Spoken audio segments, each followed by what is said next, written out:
Hello friends, welcome to study सेस। तो आज के वीडियो में हम लोग सीखने वाले हैं कि सिद्ध करें कि √3 एक अपरिमेय संख्या है। अच्छा भी नंबर है तो आप इसी तरीके से बनाएंगे, यानी इस क्वेश्चन को सॉल्व करने के बाद आप यहाँ पे कोई भी नंबर अगर चेंज कर दिया रहे तो आप बिल्कुल उसी तरीके से हमें इस क्वेश्चन को सॉल्व करना है। बहुत ही आसान तरीके से, बहुत ही सिंपल स्टेप्स हम यहाँ पे समझने वाले हैं। इस टाइप के क्वेश्चन जो है बिहार बोर्ड का जो फाइनल एग्जाम होता है उसमें 100% पूछा ही जाता है। तो यहाँ पे क्वेश्चन दिया हुआ है, सिद्ध करें कि √3 एक अपरिमेय संख्या है। देखिए, जो यहाँ पे दिया हुआ रहेगा हमें उसका उल्टा मानना है, यानी विरोधाभास मानना है। यहाँ पे अपरिमेय संख्या दिया हुआ है तो हमें क्या मानना है? परिमेय संख्या मानना है। अगर परिमेय संख्या दिया हुआ रहता तो हमें अपरिमेय संख्या मानना है।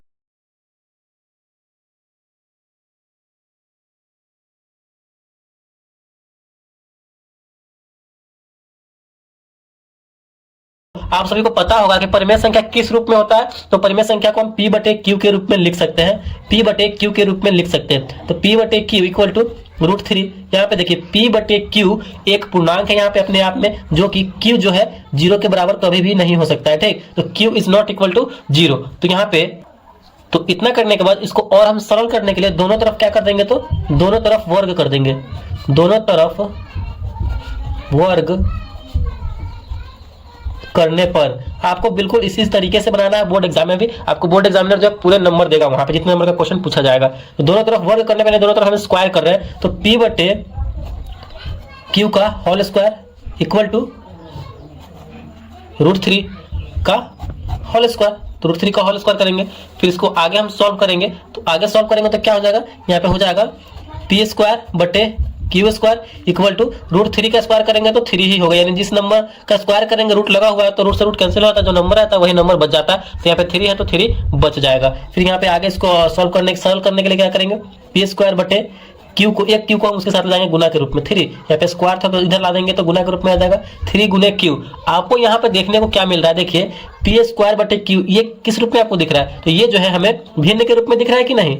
P²/Q ये हमें भिन्न के रूप में दिख रहा है। और यहाँ पे देखिए हम यहाँ पे 3 जो है अपने आप में एक अभाज्य संख्या है और पूर्णांक भी है, और Q जो है अपने आप में क्या है? एक पूर्णांक है। ठीक, तो यहाँ पे ये भी पूर्णांक, ये भी पूर्णांक, तो पूर्णांक में पूर्णांक से गुना होगा तो यह पूर्णांक ही होगा, बिल्कुल होगा, क्योंकि P और Q में एक के अलावा और कोई दूसरा उभयनिष्ठ गुणनखंड नहीं है। तो यहाँ पे देखिए एक हमारा जो है भिन्न के बराबर आ रहा है, एक हमारा पूर्णांक के बराबर आ रहा है। तो ये कभी भी संभव नहीं है कि भिन्न जो हो पूर्णांक के बराबर हो, या फिर पूर्णांक जो हो भिन्न के बराबर हो। तो यहाँ पे ये असंभव है। ठीक, तो यहाँ पे क्या लिखेंगे? ये असंभव है।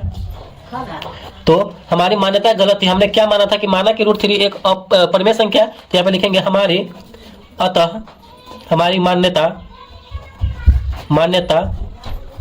गलत थी, इसलिए √3 एक अपरिमेय संख्या है। अपरिमेय संख्या होगी या फिर है, तो यही हमें सिद्ध करना था। यही हमारे यहाँ पे प्रूफ हो चुका है। तो इसी तरीके से जो है हम इस टाइप के क्वेश्चंस को सॉल्व करेंगे। √3 की जगह √5 भी दे दिया है, √7 भी दे दिया रहेगा, तो घबराना नहीं है, बिल्कुल इसी तरीके से बनाना है। तो इस टाइप से हम क्वेश्चंस को सॉल्व करेंगे।